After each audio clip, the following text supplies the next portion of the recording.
오늘 함께 나눌 말씀은 마가복음 3장 20절부터 35절입니다. 본문이 좀 긴데 이게 한 패러그랩이라서 같이 함께 읽도록 하겠습니다. 우리들 성경이라서 앞에 본문을 같이 보면서 한 목소리를 같이 읽겠습니다.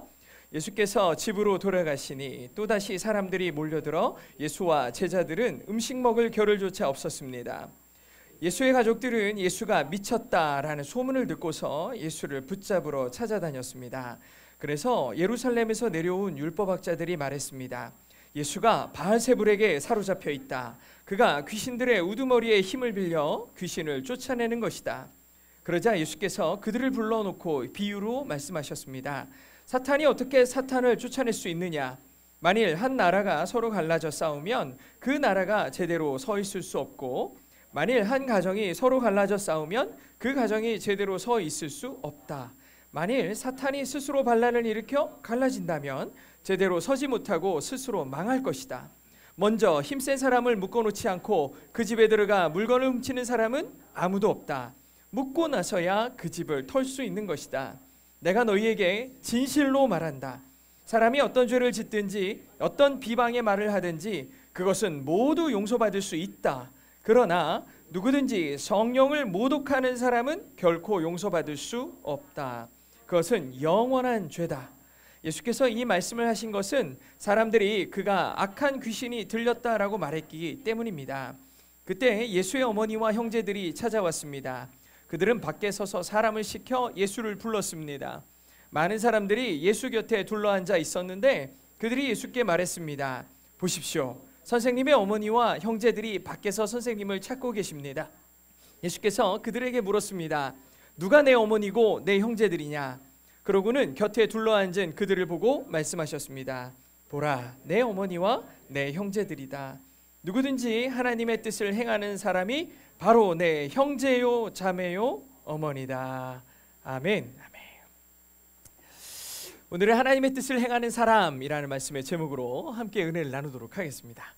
예수님께서 12명의 제자를 모두 세우신 다음에 다시 집으로 내려가시죠. 그러니까 사람들이 또다시 막 예수님이 오셨다는 소식을 듣고 막 몰려들기 시작했어요. 사람들은 여전히 변함이 없었습니다. 자기 문제에 집중했어요. 그리고 예수님은 자기 문제를 해결해 줄 뿐이라는 생각으로 예수님을 찾아오는 거죠. 내 문제 해결해 주세요. 내 아픔, 나의 고통을 해결해 달라고 그런 기대를 안고 예수님을 찾아오죠. 그래서 그랬는지 예수님은 제자들과 함께 그들을 만나고 그들을 대하느라 식사할 겨를조차 없었다. 밥 먹을 시간도 없을 정도로 그들을 고치시고 그들과 만나 주셨죠. 이런 분주함과 열심 가운데 이상한 소문이 돌기 시작했습니다. 예수님이 미쳤다라고 소문이 나기 시작한 거예요. 예수가 미쳤다. 요즘에는 미쳤다 그러면 완전 끝내주는 사람들 미쳤다 그러죠. 미쳤다 막 이런 얘기 하잖아요.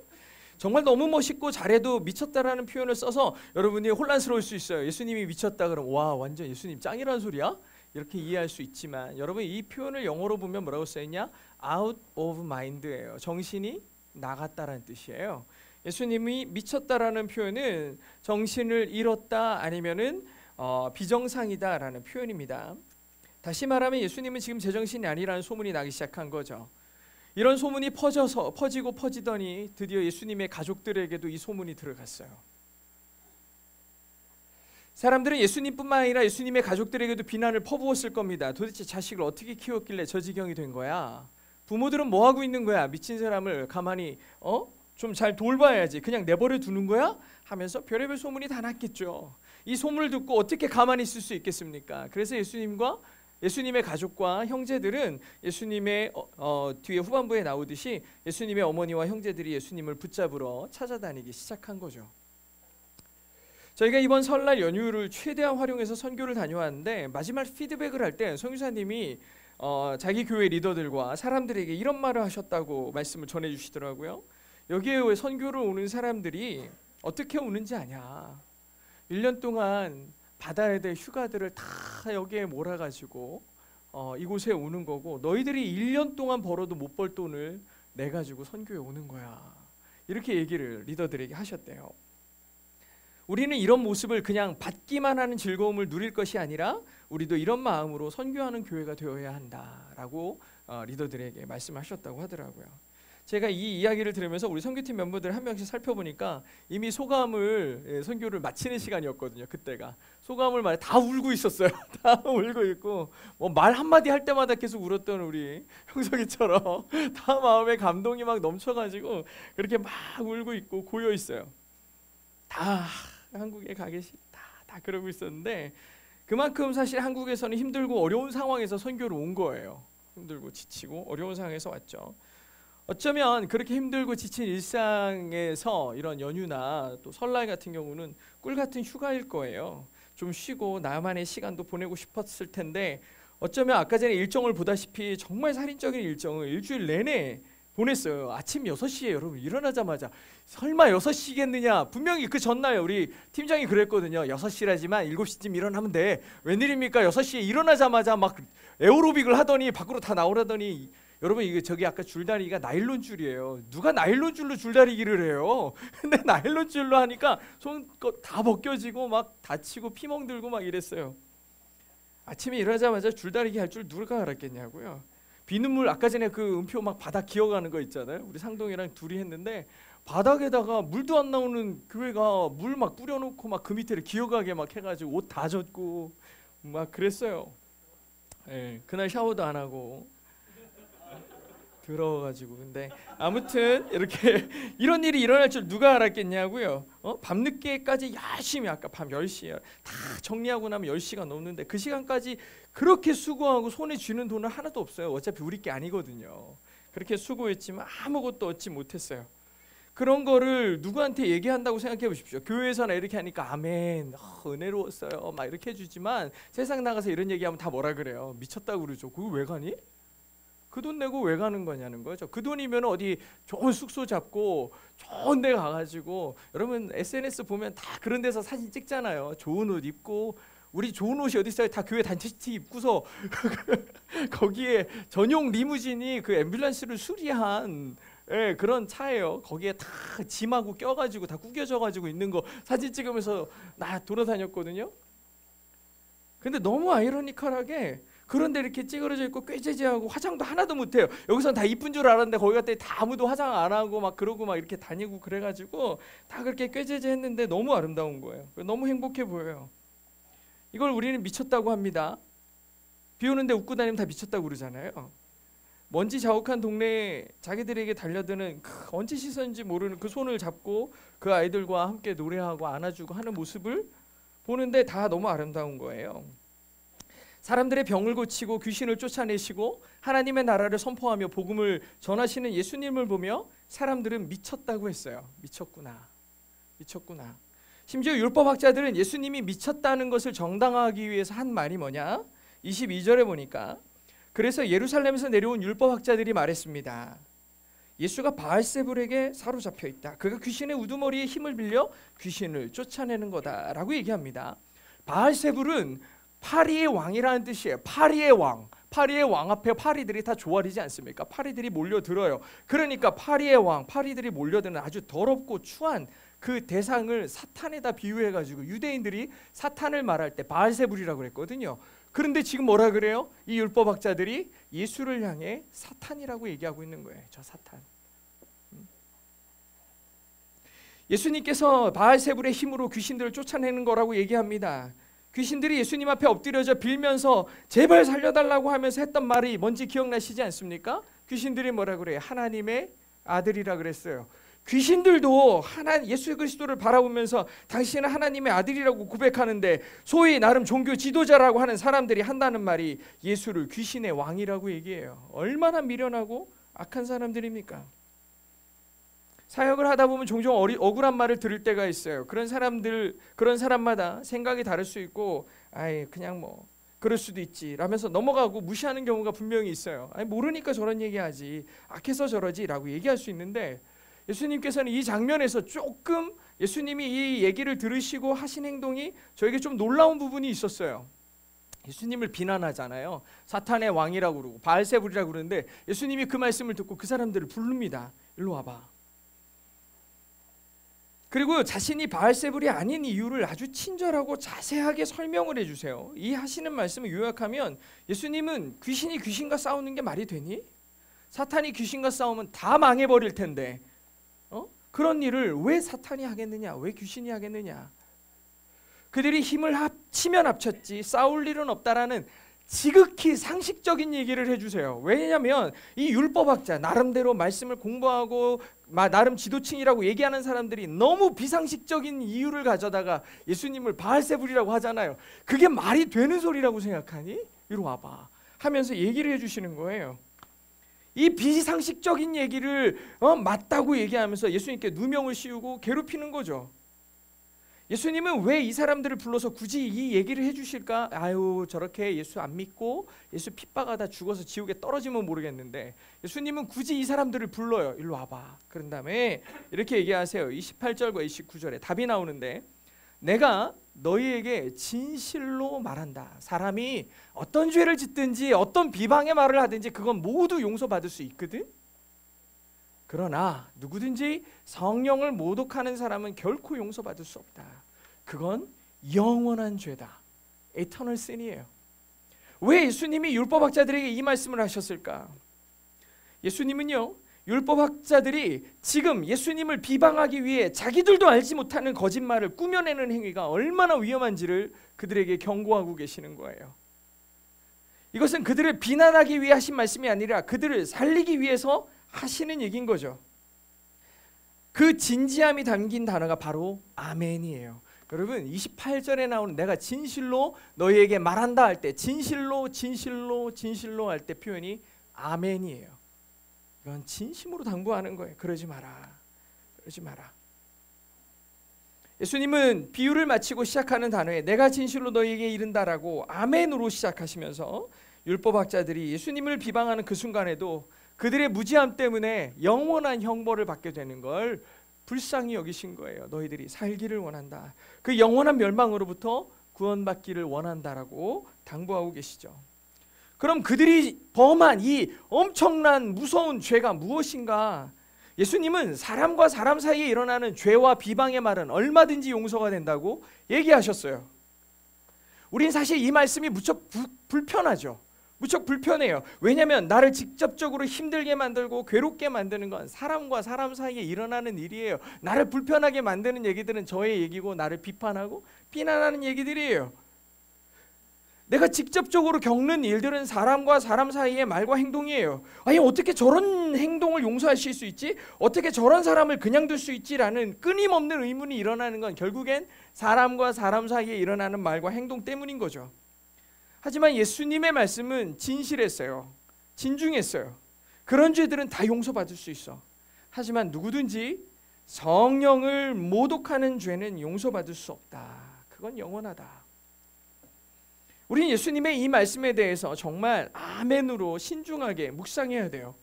성령을 모독하는 죄를 개역 한글 버전에서는 성령을 회방하는 죄라 그랬어요.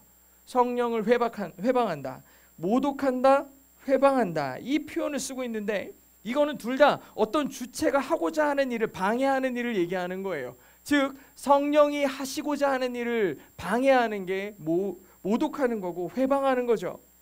그럼 성령이 하고자 하는 일이 뭘까요?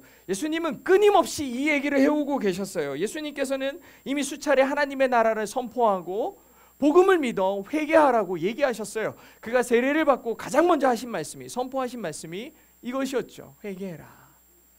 복음을 듣고 너희가 회개해라. 즉 이 땅에 하나님의 나라가 선포되어 모두가 하나님께서 보내신 예수 그리스도를 믿고 구원을 얻는 것에 대한 얘기였죠. 근데 지금 율법학자들이 와서 하는 짓은 예수를 못 믿게 하는 거예요. 예수님의 일을 사탄의 일로 규정함으로 인해서 사람들은 예수님을 부정하게 했고 그의 일을 악한 것으로 만들려는 수작을 부리기 시작했죠. 예수님 때문에 병이 낫고 귀신으로부터 자유함을 얻어 평안을 얻는 모습을 보면서도 그 기쁨에 참여하지 못합니다. 불러내가지고 너 왜 병 나았어? 너 왜 안식일에 병이 고쳐졌어? 이런 거를 따져 묻는 게 율법학자들이었어요. 얼마나 어리석냐고요. 심지어 사람들이 예수님의 말씀을 듣고 복음을 믿어 회개해야 되는데 사람들이 회개할 대상을 잃게 만들고 회개의 기회조차 얻지 못하도록 만들고 있었어요. 이것은 영원히 구원의 가능성을 막아버리는 악한 일이죠. 예수님께서는 구원이 시급하다고 말씀하셨죠. 하나님의 나라가 가까이 왔다라고 말씀하셨어요. 가까이 왔다. 이것은 온 우주적 종말의 가능성을 얘기하신 것인 동시에 각 개인에 대한 종말에 대한 얘기예요. 우리의 인생이 얼마나 짧습니까? 아무리 오래 살아도 100년을 못 사는 사람들에게 구원은 시급한 문제예요. 우리의 짧은 인생의 한계를 주님께서는 말씀하시며 이 찰나와 같은 순간에 누군가의 회방으로 구원의 기회조차 얻지 못한다면 이거보다 더 큰 아픔이 어디 있겠는가. 근데 지금 율법학자들은 그런 용서받지 못할 죄를 짓고 있는 거죠. 우리는 이 말씀을 우리 삶에 적용할 필요가 분명히 있습니다. 우리의 행동, 우리의 말, 그리고 우리의 믿음을 살펴볼 필요가 있어요. 우리는 과연 그리스도인으로 살면서 하나님의 나라에 대한 소망을 갖고 사는가? 우리의 말과 행동이 누군가에게 예수님을 만날 기회를 박탈시키고 있지는 않는가? 하루가 멀다 가고 나오는 종교인들의 타락을 다룬 뉴스를 보면 댓글에 뭐라고 써있는지 아십니까? 내가 이래서 교회 한다뇨. 내가 이래서 예수 안 믿어. 학교나 직장에 보면은 친구 중에 내가 내 친구 중에 크리스찬이 있는데 우리 직장에 교회 다니는 애가 하나 있는데 나 걔 때문에 예수 안 믿잖아.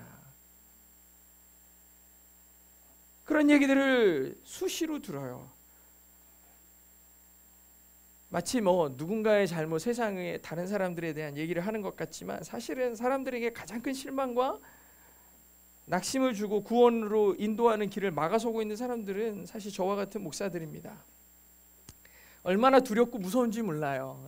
강단에서 말 한마디 그리고 사회에서 하는 행동 하나하나가 저는 저 위정원이라는 사람이 아니라 목사가 잘못하고 있다라고 하면 얼마나 이 비참한 일이겠습니까?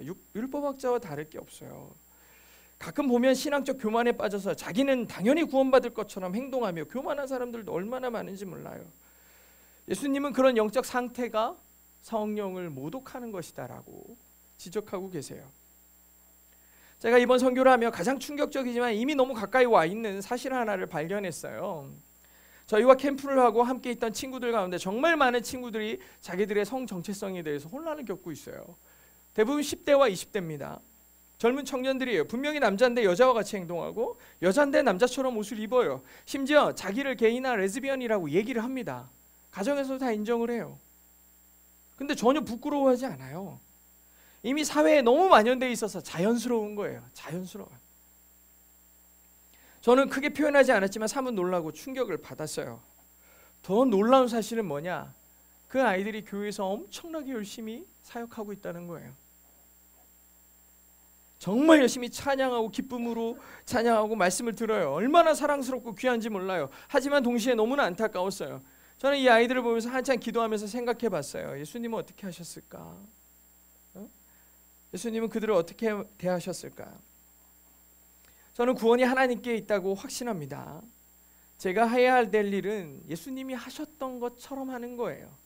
예수님이 하셨던 것처럼 하나님의 나라가 가까웠음을 알리는 일일 거고 복음을 믿게 하는 거고 회개하게 만드는 게 저와 우리 선교팀 그리고 우리 교회들의 사역인 거죠.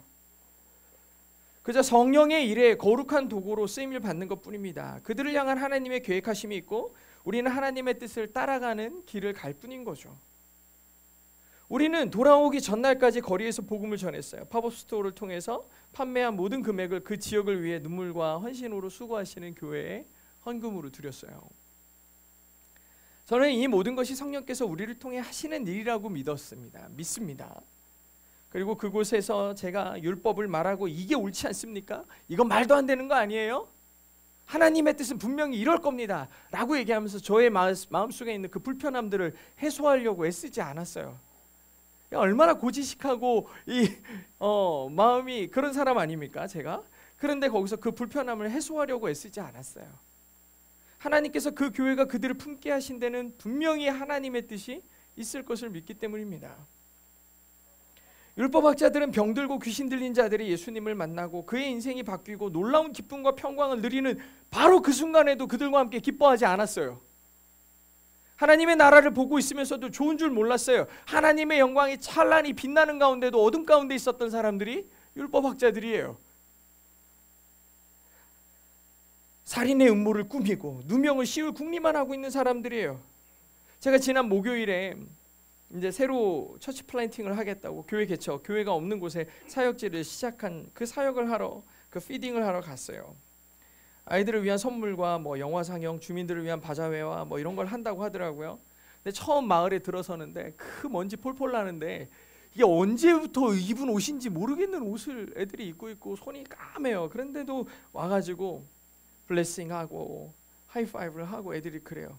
그리고 선교사님, 그러니까 우리 청년들을 따라서 이렇게 가보니까 좁은 골목을 막 통과해서 가니까 이 조그만한 이 공터에 100명이 넘는 애들이 이미 다 레디하고 있는 거예요. 다 앉아서 기다리고 있는 거예요. 우리 청년들이 가니까 막 박수를 치고 막 그래요.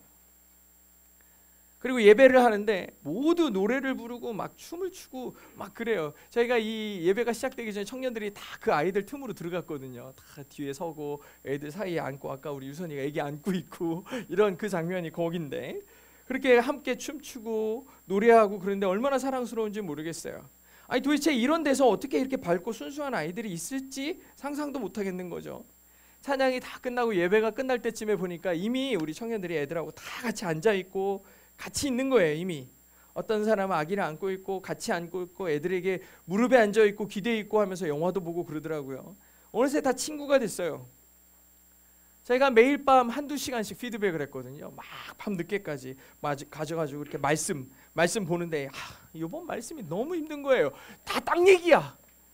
여긴 누구 땅, 저기는 누구 땅. 여호수아 읽어보시면 알겠지만 다 땅 얘기예요. 도대체 이거 가지고 무슨 피드백을 하고 무슨 선교 나눔을 하지? 막 이런 고민을 하고 있었어요. 도대체 왜 성경은 이렇게 땅 얘기만 잔뜩 적어놓은 거야? 부동산을 투자할 것도 아니고 뭐 이런 얘기를 생각을 했는데, 근데 그 속에서 아주 중요한 인사이트를 깨달았어요.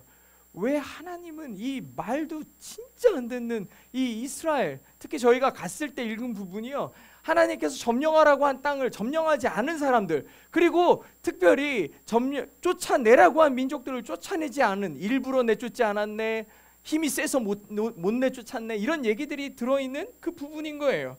아니 도대체 이렇게 말도 안 듣고 하나님이 주시겠다고 하는 그 땅을 왜 점령하지 않은 이 사람들의 얘기가 이렇게 가득하지? 도대체 하나님께서는 이들에게 뭘 기대하시는 걸까 생각해 봤거든요. 하나님께서 그들에게 기대하시는 것이 뭘까?